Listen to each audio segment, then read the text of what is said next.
The United States is in uncharted territory at this point. The government shutdown has now stretched into its 37th day, which means that this is the longest shutdown in American history.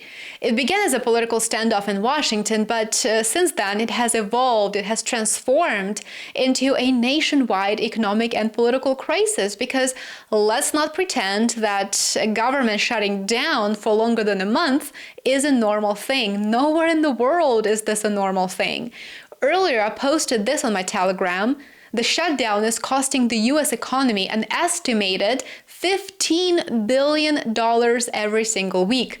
This has become a very challenging situation for millions of Americans, and I would like to spend some time discussing it today. Unlike previous shutdowns, this one shows no sign of ending soon or easily reversing its damage. In past shutdowns, the economic pain was very real, but at the same time, it was short-lived. Federal workers eventually received back pay. They knew that they would. There were no questions about it.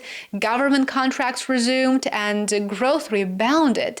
But this time around, the recovery may not be so simple. The US economy is far more fragile than it was 7 years ago. Inflation remains a top concern for American households, and job growth has slowed. In addition to all of those things, confidence in Washington's ability to manage even basic governance is weakening. And beyond the 650,000 temporarily laid off federal workers, millions of Americans are beginning to feel the ripple effects in their daily lives too. There's a very interesting article recently released by Bloomberg, and according to the article, economists are warning that what used to be a temporary disruption could now turn into a sustained economic drag.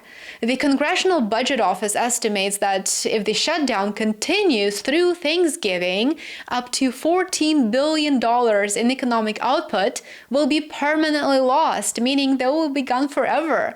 Weekly losses ranging between $10 billion and $30 billion are already being recorded across industries. According to Bloomberg, the Trump administration has suggested that not all furloughed workers will be retroactively paid. Meanwhile, the official unemployment rate will likely soon rise to 4.7%, up from 4.3%, because tens of thousands of government workers are counted as temporarily jobless.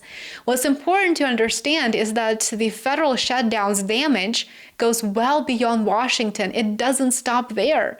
Private contractors that rely on federal funding are now facing layoffs and halted projects.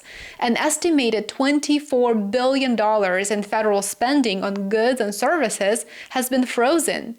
Companies that build roads, that manage, let's say, defense contracts, or that provide cleaning services to government buildings are reportedly struggling to make payroll this month, which of course raises the risk that these contractors have to lay off their own workers too.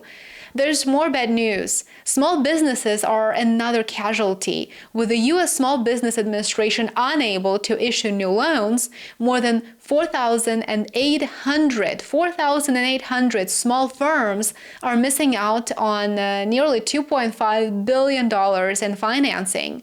These are, of course, small businesses that fuel local economies, such as restaurants, manufacturers, and service providers.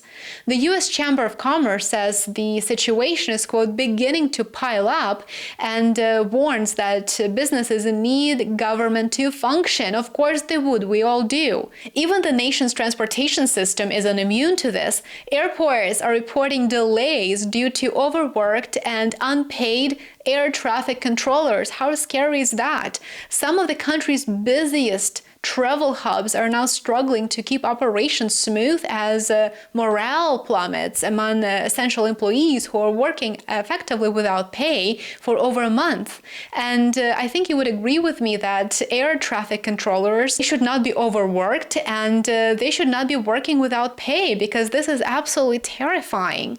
And of course, I can't help but mention that the most painful impact is on families who rely on federal assistance. The Supplemental Nutrition Assistance Program, or SNAP, which feeds 42 million Americans is now running low on funds.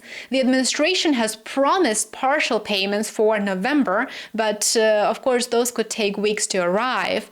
Food banks across the country are reportedly preparing for a surge in demand. For example, Bloomberg here says the North Texas Food Bank says it has enough supplies for the rest of the year, barely. If SNAP benefits don't arrive in time, the holidays, of course Thanksgiving is just a couple of weeks away, those might be difficult for many low-income households, and it is extremely unfortunate. One of the programs that I personally think we need to be thinking about is Head Start. As you may know, Head Start provides early education and child care for low-income families. It has actually lost funding completely. Over 8,000 children have already lost access to their centers. For working parents from these low-income communities, from these low-income households, that means that they can't just go to work, they can't attend school, and needless to say, they can't afford private childcare. So clearly, this is extremely stressful and challenging for them. We don't really hear much about these issues at all in the mainstream media, and it is definitely something that we need to be discussing, especially as the government spends millions of dollars on conducting nuclear tests. For example, there was a nuclear ICBM test on November the 5th. And of course, another thing is we're flexing our muscles off the shores of Venezuela. We're spending millions of dollars sending our carriers there and positioning our troops along the coastline of Venezuela. And we're positioning ourselves extremely offensively. This is not defense, this is offense. Yet millions of Americans are skipping meals here in the United States, and their voices are not being heard. Nobody is speaking up for them. So there's something very wrong with this. Needless to say, the damage will escalate further if this continues. So far, neither side in Washington seems willing to compromise. As the shutdown is moving into its 6th week, it's no longer just a political story. It's an economic emergency, one that grows more painful with every passing day. Share your thoughts on the situation in the comments below. As always, I would love to hear from you and hear your take on this issue. Thank you for watching. Remember to show your support, like, subscribe, and share. Join me on Telegram, and I will see you back here tomorrow. Have a great rest of your day. Bye for now.